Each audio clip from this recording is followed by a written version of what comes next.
Heavenly here. Listen, I love you guys so much, and I thank y'all so much for tuning in. Make sure y'all subscribe and like, because I'm going to be reviewing Married to Medicine. And I know, when y'all see the first one, anyway, I ain't going to talk about it. I'll talk about it afterwards, and I'll explain everything. Wait a minute. Okay, first thing we got to do is do our laundry, right? First thing is first thing. Smiles by Dr. Heavenly. Go check me out on Instagram. We got the beautiful smiles for y'all. My website, smilesbydrheavenly.com. We got 5 different lenders so we can get you finance for what you need. We're doing implants, veneers, cosmetic crowns and bridges, dentures, all on 4, meaning all on X, meaning full hybrid bridges with implants, and whitening. Whitening sale real good, tooth whitening to get your teeth 2 to 3, 4 shades lighter. Okay, second thing we want to talk about is Dr. Heavenly University. That's for dentists. Dr. Heavenly University is December 2nd and 3rd. We've been marketing that. We're going to teach you how to start and run a successful practice, how to do the high-end procedures, veneers, all on X, implants, all of that. We got a whole thing lined up on how to start and run a successful dental practice. Heavenly Beauty. Y'all already know what it is. We got somebody in the store that makes the wigs on site. We can get you any color, any type of custom wig that you want, 26 inches, whatever it is, we got it for you, okay? Last thing, Novatech. We got a commercial on your Novatech. That's the only thing I've ever seen that I have made 3% on average, 3% a week on my money, 3%. Now, my 401k does 11% a year. I've been doing 3% a week on average since October. Like I say, anything we talk about today, do your own research. We're not giving financial advice. We're not giving any advice here. Do your own research. Talk to your real estate professionals. Talk to your tax attorneys. Talk to your financial advisors. But I'm going to give y'all some information that I think is needed. Now, I got an extra special guest tonight. Y'all might not know her yet, but she's a official friend of Married to Medicine. And she's a real estate attorney. So I want you all to meet her here. And we're not talking about Married to Medicine, so don't ask me no damn questions about Married to Medicine. I gotta get permission to do that, okay? So we're talking about real estate. Remember, we talked about business, money, and relationships. Today we're giving y'all some facts on real estate. Real estate. Now, mind you, she probably gonna tell you to get with your professionals, your tax attorneys, your financial planners, all of that. We're not giving advice, but we letting you know the information, okay? All right, without further ado, I'm going to bring in my girl. Is she back now? Oh, girl, how you doing? Oh, you got dressed up for us, girl. How you doing? I put on the blouse. You put on the blouse? Let me stand up. Let me see what you got on there for your pants. Can't stand up. I know that's right. From the waist up. You know what I mean? Oh, okay, so Audra, I'm going to let you tell a little bit about yourself. Audra, tell us a little bit about yourself, baby. Okay, so my new name is actually Audra Curry, formerly known as Audra from Hong. I'm Ghanaian, so shout out to my West Africans. And I am a real estate attorney. So I started my practice in sports and entertainment. And when I was in sports, I actually got a head start into real estate because I was thrown into putting together contracts, agreements for this $172 million deal that was going on in the middle of Buffalo, New York. And so that was my introduction into real estate. And from there, I just have had my practice it's mainly been real estate, residential and commercial. So if I needed advice for an attorney for, let's say, criminal, you couldn't help me? No, you don't want me for that. No. I'll listen to your problems, though. I love a little crime story, but I'm not going to help you with it. You know what I mean? So that's just like getting a cardiologist for your foot problem. You just don't want to do that, right? Exactly. There's so many different roles in real estate, and you have to be very well versed to know who does what and who to ask what things to. Okay, so what do you do? Tell me the most common questions you can answer and the ones you can't. And I'm going to try to answer the ones you say you can't, because I got the information, but we're going to tell the people ahead of time, always contact your tax attorneys, your financial planners, and your CPA. Okay, because we're not giving advice, but we're giving information. Okay, so do your own research. So what are you doing? What's your most common questions? Okay, so as a real estate attorney, my main role is I represent the financial institution. So if you have a lender, I'm representing the lender, okay? And then if it's a cash deal, I'm actually representing the title company, okay? And so that's first things first. So I don't represent the buyer or the seller in the deal. That's the difference in residential. In commercial, though, I can be hired as a person who's representing the buyer or seller in a commercial transaction. So for the lender, what you do is go back and do like title searches. You do make sure there's no liens, what do you do exactly? Yes. So what I do is I examine all the titles. I make sure that there are no liens, judgments, anything that would cloud title and affect the conveyance from the seller to the buyer. So then when the buyer is getting the house, they are not walking into a liability. They're not liable for, bills that the seller incurred. So that's one thing. I'm making sure that there are no encroachments. I'm making sure everybody is on the same page so they know this exact line, this property is what is being conveyed from one party to the other party. And we're also making sure that we're in compliance with Georgia law, so that lender is protected, that their interest is protected. So then if you stop paying, the lender can, get their money back. Right. So I know what encroachment is, but can you explain what encroachment is for the other people? Yes. So one common thing that you typically see with encroachments is you buy a property and then you find out down the line, say when you get a survey because you're trying to, adjust your fence or do something like that, you see that, okay, the neighbor's yard is actually encroaching upon mine. The neighbor's fence is 3 feet on my property. And so now that presents an issue. So if somebody's going to sell and I get the title back and I review it and there's encroachment, that tells me, okay, we can't sell this house right now. We have to work out a deal between the neighbors, which is called an encroachment agreement. So then everybody is on the same page. So then again, when the buyer gets the house, they know exactly what their boundary lines are, and they are well aware of, the property that they're purchasing. So I've had people with issues like that after a closing. I don't know what happened with their real estate attorney, but when you have an encroachment, can you not purchase the land from the other people, or? You can, but ultimately what my role is making sure there's an agreement in place before a transfer is even done, right? So say, I'm buying your neighbor's house, and your property is encroaching on mine. Your fence is 3 feet on my land. Then what I have to make sure is that the person I'm purchasing from and you have an agreement that is then transferable to me. So then when I purchase the property, there's no problem. Everybody is on the same page and understands what is what.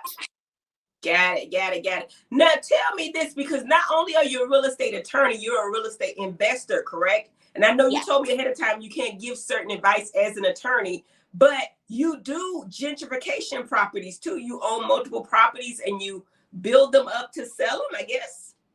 So yeah, one thing, I feel like when people hear the word gentrification, it kind of has like a negative connotation to it, right? People are like, oh my gosh, it's just Black people who moved out, of our neighborhoods.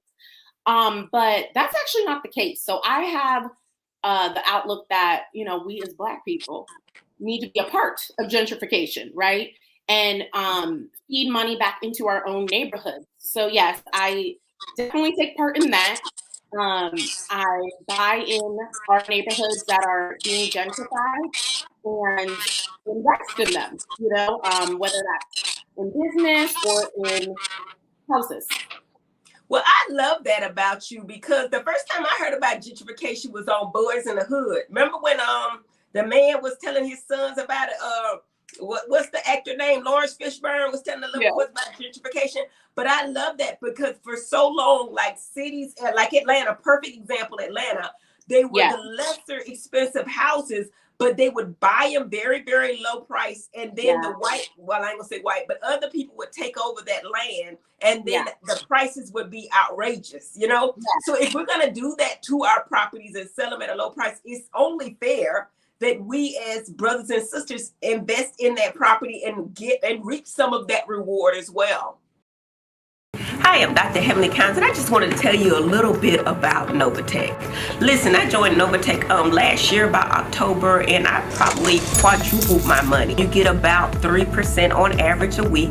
It's very easy to join, and it's easy to take your money out. Everybody needs some extra money. I've been winning even when the stock market went down, when the crypto market went down. I made money in Novatech. I do have somebody to assist you with joining, so if you don't know how to, we can help you with that as well.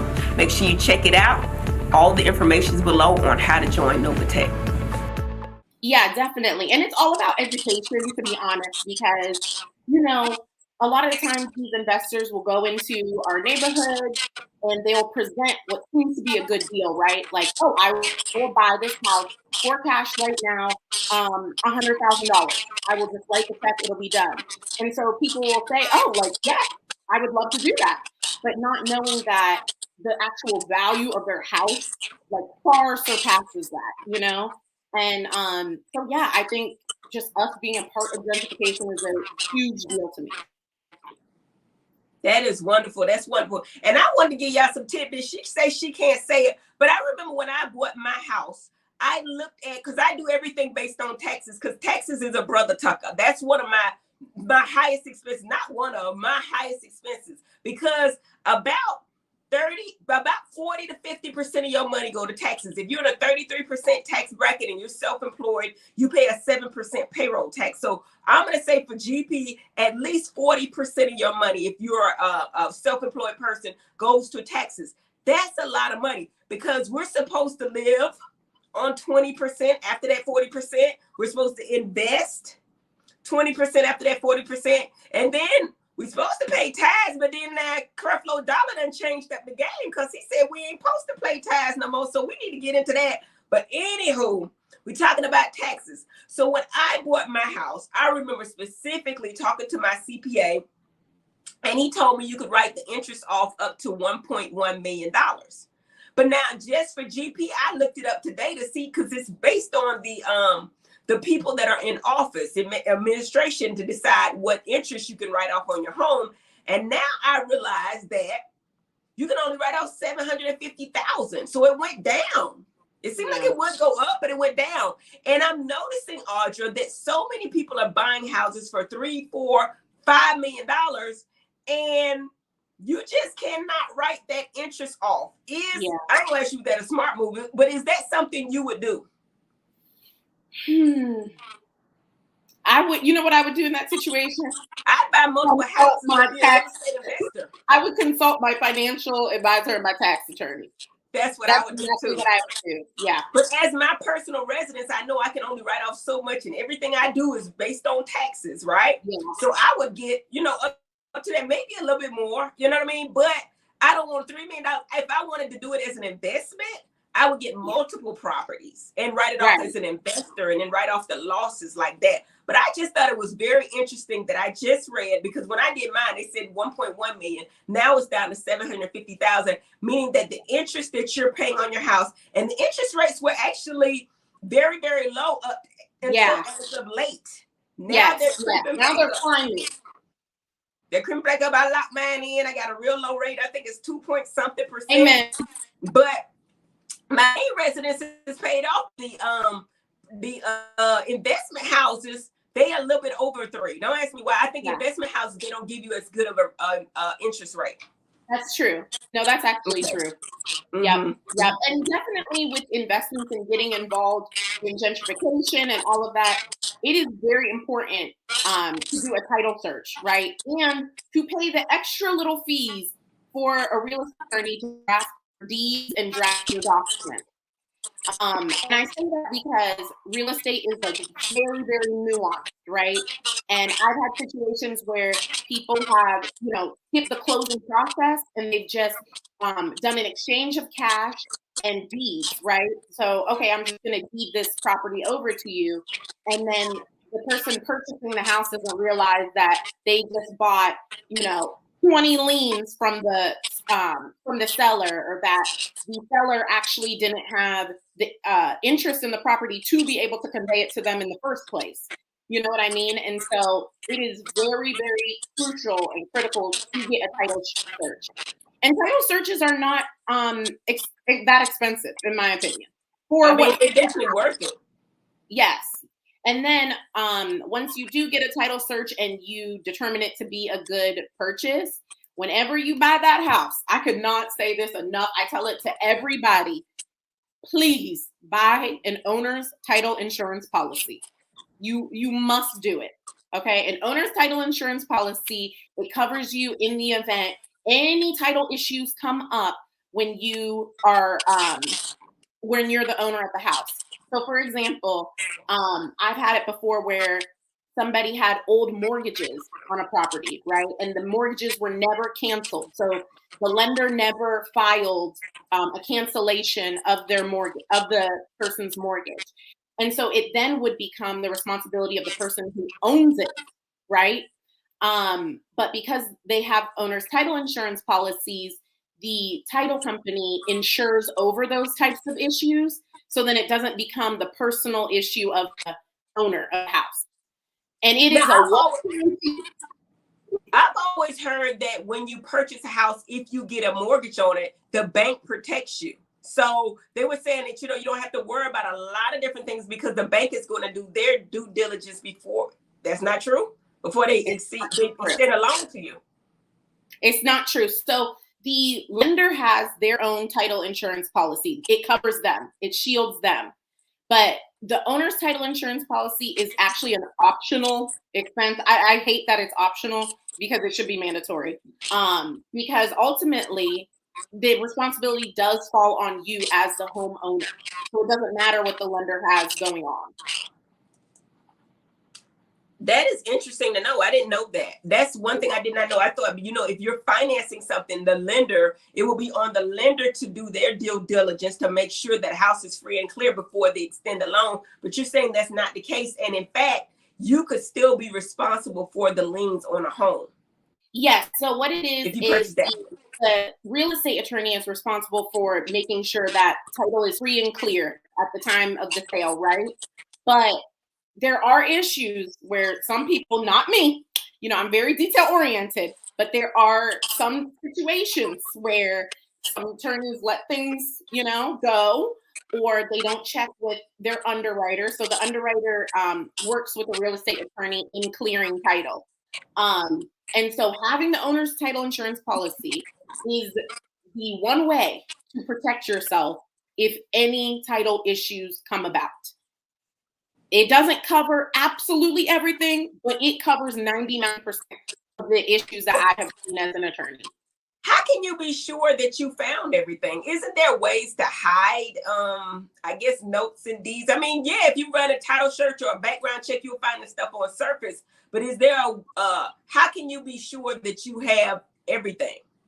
So you have to have a really good title examiner. And that is, again, when you go through the closing process, the real estate attorney will have that handled. So the title examiner, they are the ones who do the searches in the county records and pull up everything that you need to know on this property. It's a 50-year search, right? And so as the attorney, you review all of those documents. And for me, I do it with a fine-tooth comb. I am very meticulous when it comes to title because one thing can throw off an entire deal, and I just wouldn't want that on me, So I definitely, you got to be careful. Okay, and then one of my last questions is a quit claim deed. Can you do a quit claim deed on a property that you do not own in entirety? For example, if you still have a mortgage on that house, can you quit claim that house to someone else? So, okay, I will say this. Let me take your question back. Okay, so you can quit claim your interest in a property to another person, right? I'm not gonna mix the mortgage thing in there. I'm just gonna do it on the basic level, right? So if I own a property with my husband and I want to take myself off the property, I can quit claim the property from myself to him alone, right? Now, so mortgages, it doesn't really matter, right? In that instance. But this is why I say, if you're going to quit claim it to another party that's not involved on the deed at all, it's not the best idea, because a title search should be done, because you don't know as the buyer what you're taking on. You see what I'm saying? Because anything that is on me and on connected to my social, meaning any debts I owe or whatever, are connected to the property now, even if I remove myself. Hi, I'm Dr. Heavenly and I just wanted to tell you a little bit about Novatech. Listen, I joined Novatech last year by October, and I probably quadrupled my money. You get about 3% on average a week. It's very easy to join, and it's easy to take your money out. Everybody needs some extra money. I've been winning even when the stock market went down, when the crypto market went down. I made money in Novatech. I do have somebody to assist you with joining, so if you don't know how to, we can help you with that as well. Make sure you check it out. All the information is below on how to join Novatech. Wow. Okay. Yeah. Well, I've learned a tremendous amount, and heaven help us. We don't just talk junk. We don't just do messy stuff. We actually educate the people. I know one time we were talking about scholarships. We talked about last time weight loss. We talk about business, money, relationships. We talk about some of the investments I'm doing. And I know I'm not gonna ask you this, but I would always have a diversified portfolio. And I know we're not giving financial advice. However, I can tell you what I'm doing. And for the people, I would always tell you to have at least 7 streams of income. 7 is the number of completion. That's biblical. And we can go over those over and over again. I do it all the time. Real estate is one of them. Gotta have it.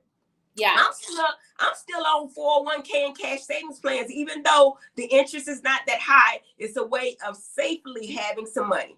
Then I talked to the other people about Novatech, where I'm making 3% a week on my money, on average 3%. So that's on average 12% a month. However, there are risks with everything you do, so just make sure you do your own research about everything. And I always say, have your own business. If you're working at a job, that's considered a stream of income. So that's one business. Have some kind of outside business, some kind of online business. And then I'm going to tell you again and again, keep you some dang life insurance. That's how rich people get richer. Life insurance. And if you have not thought about it yet, look at trusts. Look at foundations for you to save your money. Put your stuff in an LLC. We always say own a lot, but own nothing, but control everything. So we put that money, the houses, everything in an LLC. So you're not responsible for things after you do your title search. Yes. And the title search, Audra Curry. I started to say FemProm. Audra Curry, okay? Get with Curry. Yeah. And you know what? There's a team to everything. You got a real estate professional. You got your CPA is so important. Your attorney is so important. Not only just your regular attorney, but any, attorney for whatever you need. You got to have consultants in place. And one thing I have, and I thank God for, is a great team with social media. I have a personal assistant. I have an office manager. All those people make you who you are. And you got to find people that pick up what you're not as good at. So you pay people for things you're not good at to develop a great team. And like I said, Audra's a part of the team. If you got a real estate question, I call Audra. If I got a question about my vagina, I call Jackie. If I got a question about my weight loss, I call Dr. Jada. If I got a question about my throat or my health, anything, my man is right there. So you can 5 people around you that you can get. The only thing I'm missing, Audra, is a good damn psychiatrist, because damn it, we all need it, don't we? Yeah, we need it. I got a good therapist. I can give you her number. Do you really? Well, you got to put me on. She's going to be my friend, okay? Because we got a good realtor. We got a good real estate attorney. We got a good OBGYN. I need a psychiatrist. Not no therapist. I don't want no psychologist. You want a doctor. I need a MD. They can prescribe some things if need be. That's what I need. Praise the Lord. Is there anything you want to leave the people with, Doctor? Yes. You said your mottos. One of my mottos is know what you know and know what you don't know. So when you don't know something, please do not go to Google and print out a deed, get it signed, and record it in the office. Okay? Do not do that. That is my number one pet peeve because 90% of the time it's not legally sound and it just falls through, and so yeah, consult your real estate attorneys for real estate questions. And yeah, don't listen, just like doctors say, don't listen to WebMD. Just don't listen to whatever Google says about real estate. Really seek out the professionals for your Yeah, questions. and you know what? You get what you pay for. Because when I pay my financial planners, my CPA, they worth every dime if they could save me money on taxes. If you could save me from having a problem in the long run with purchasing a property, that's what I'm here for. So, Audra, Yep. how can people find you? Okay, so I am on Instagram, which is Audra the Attorney. You can always email me your questions. It's my former name, so it's AW Frimpong, FRIMPONG 17@gmail.com. And yeah, just anywhere you find me, just And your hit me Instagram up. is Audra the Attorney, correct? Did you say that? Yeah, Audra the Attorney, AUDRA, the Attorney. Okay, well, it's been amazing talking to you. I'm so excited about the first season. The next season of Married to Medicine, I ain't gonna get into none of that because we can't talk about none of that. Okay, we can't. We forbidden. Yes. Okay, but y'all out there, my boopies, make sure y'all tune in after the show. I'm gonna go live and explain every freaking thing that happens and why it happened in my point of view. Okay, all right. So guys, don't forget to like and subscribe. If this has been good information, let us know. Leave it down in the comment section. I do look at the comments. Check out my Patreon because I give some exclusive content over there in Patreon. Okay, it's $5, but if you don't want to give me $5, don't even worry about it. Okay, it's $5 at Patreon. Make sure you look into Novatech. I'm gonna say that again and again and again. That's the only thing I found. I know friends that have been in it a couple of years. I've been there since October and I quadrupled my money. And people build teams on it, but only 30%, 33% build a team. The rest of the people just invest their money and make their 3% a week. Okay. I think that's all, y'all. Y'all have a good night. And don't forget to watch Married to Medicine. We start Sunday, June 10th at 9:15 p.m. on Bravo TV. Okay, y'all check it out. All right. I see y'all later. Bye. Bye.